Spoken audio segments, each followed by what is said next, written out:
Hey everyone, so welcome back to Sumas world. আর আজকে আমি যেতে চলেছি লম্বা একটা ভ্যাকেশনে। তার জন্য আমি এখানে পুরো দুটো ব্যাগ রেডি করে ফেলেছি। আর এখন বাজে 4টে। আমি পুরো অলমোস্ট রেডি হয়ে গেছি, 4:30 বাজলে ঘর দিয়ে বেরোবো। তো তারপরে মাও রেডি হয়ে গেছে, মা আমাকে ছাড়তে যাবে। আর এটা আমার রিয়েল স্কিন, তোমরা যেটা উইদাউট ফিল্টারে দেখতে চাইছিলে সেটা এটা। আর এখানে স্বপ্না আর প্রিয়াঙ্কা ওয়েট করছিল আমাদের জন্য। আমি কি মানুষ না অমানুষ? এর মধ্যে হয়ে গেছে আমার ব্যাগ হইছে। কি নিয়েছিস ওর মধ্যে? কি নিয়েছিস? অনেক জিনিস। কি বলিস? জামা কাপড় আর কি। আরে এইটা यही नहीं, अभी और सुनिए। দেন আমরা ওখান থেকে হেঁটে যাচ্ছি আমাদের গাড়ি বুক করা গাড়ির ওখানে। আর এই যে অনেক দিন পর, মানে প্লাস 2 ইয়ার্স পরে আমরা ফ্রেন্ডরা মিলে ভ্যাকেশনে বেরিয়েছি।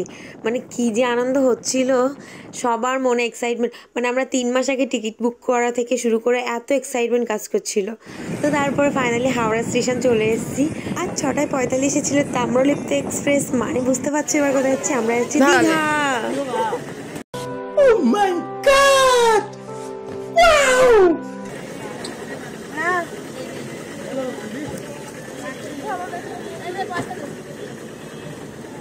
पैसा अभी निकलेगा ना, दो निकलेगा।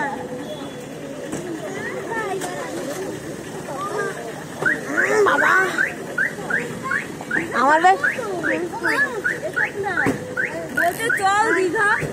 হ্যাঁ আমরা এখনই দীঘা পৌঁছে বলতে চল দীঘা। এ তো যাবি দীঘা? হজমোলা না, এটা আছে কি জানি আমলোক একটা খেয়েও নি। ওই দেখ এটা নোনা। সকালবেলা ঘুম থেকে যে খাবার খাচ্ছে সেই সকালবেলা। হ্যাঁ পেঙ্কাশন ওকে আমার জঙ্গলে মাছের মতো বললো না। এখনো খাবার আছে। এখন আমার ব্যাগে হচ্ছে 1 প্যাকেট চানাচুর আর গোল গোল নিমকি বিস্কুট আর সঞ্জিতা এনেছে এগুলো। ওদের তো ভালো আছে চিপসটা। এই চিপসটা ভালো আছে। চিপসটা ভালো নেই, এরকমই হয় এটা। না গন্ধ নেই, তেল চিপসি গন্ধ আমাদের মেলা কোনো মেলায় গন্ধ নেই আমাদের দোকানের। আর কিন্তু আর এখন গন্ধ আছে।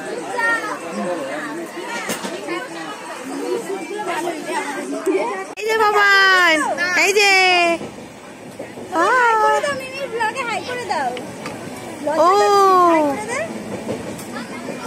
করো হাই করো হাই করো।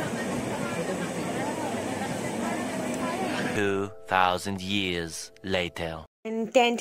ফাইনালি আমরা রুম টুম খুঁজে পেয়ে গেছি। আর তারপর আমরা চেঞ্জ করে খেতে যাব, মানে লাঞ্চ টাঞ্চ করে তারপর আমরা যাব সমুদ্রে। যেহেতু আমরা পৌঁছেছি 10:30টার সময়, তারপর লাঞ্চ একেবারে 12টা 12:30 বেজে গেছে। এখন লাঞ্চ করব, তারপর সমুদ্রে যাব। আর তার মধ্যে জল ছিল ভর্তি, জোয়ার ছিল, ভাটার মুখোমুখি ছিল। তারপরে না জোয়ারে টান ছিল প্রচুর, আর আমি এখানে পড়ে গেছিলাম অ্যাকচুয়ালি। তো তারপরে আমরা আবার স্নান টান করে ফিরে আবার রেডি হয়ে গেছি। যেহেতু 5টার সময় আমরা স্নান থেকে উঠে আবার রেডি হয়ে গেছি, আবার বেরোবো আমরা। সেটা হলো এখন সবাই মিলে যাব ওল্ড দীঘায়। কিছু শপিং টপিং করার আছে, ঘোরার আছে, খাওয়ার আছে। তো এর মধ্যে না অক্টোপাসের ভিডিওটা আমার কাছে নেই, ডিলিট হয়ে গেছে সামহাউ। তো অক্টোপাস খেয়েছিলাম আমরা। আর অক্টোপাসটা না ভীষণই বাজে ছিল এক্সপিরিয়েন্স, একটা কেমন একটা চিউই টাইপের ছিল। আর তারপরে আমি ওখান থেকে দেখলাম এখানে গ্যাদারিং হয়েছে। তারপরে দেখলাম ও মা, এ তো আমার পুরো বান্ধবীদের মতো দেখতে। এই ভিডিও দেখার পরে আমার বান্ধবীরা আমার মুখে ইট ছুঁড়ে মারবে। তো অ্যাকচুয়ালি এখানে কুকুরগুলো ঘেউ ঘেউ করছিল এই হনুমানটাকে দেখে, তো তার জন্য ও নিচেও নামতে পারছিল না। আর এখানে পাপানকে একটা ওয়াটার বাবল কিনে দিয়েছিল, তো সেটা নিয়ে আমরাই ওড়ানো শুরু করেছি। মানে ও আর কি উড়িয়েছে, 90% আমি শেষ করেছি। তো তারপরে ওখান থেকে আমরা ভাবলাম কিছু তো খাওয়া যাক। তো খাওয়ার জন্য সিলেক্ট কি করে পাচ্ছি না, কারণ ওই অক্টোপাসটা খেয়ে তো একেবারে মুখের 12টা বেজেই আছে। চিকেন লার্জ অর্ডার করেছিলাম।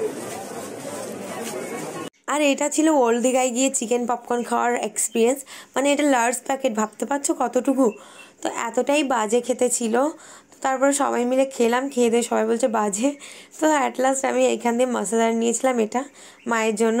আর এখানে দেখো এই মন্দিরটা এত সুন্দর না দেখতে, মাকে মানে কি ভালো যে লাগছিল। অ্যান্ড এখন বাজে রাত 11টা। তো আমরা ডিনারে গেছি, যার পর এখানে আমি বাটার নান আর চিকেন কষা নিয়েছিলাম। সবাই সবার পছন্দ মতো খাবার নিয়েছিল। And by the way, this is our first day. So এখনও সেকেন্ড ডে কিন্তু বাকি আছে। তো stay tuned my second part. Okay, tata.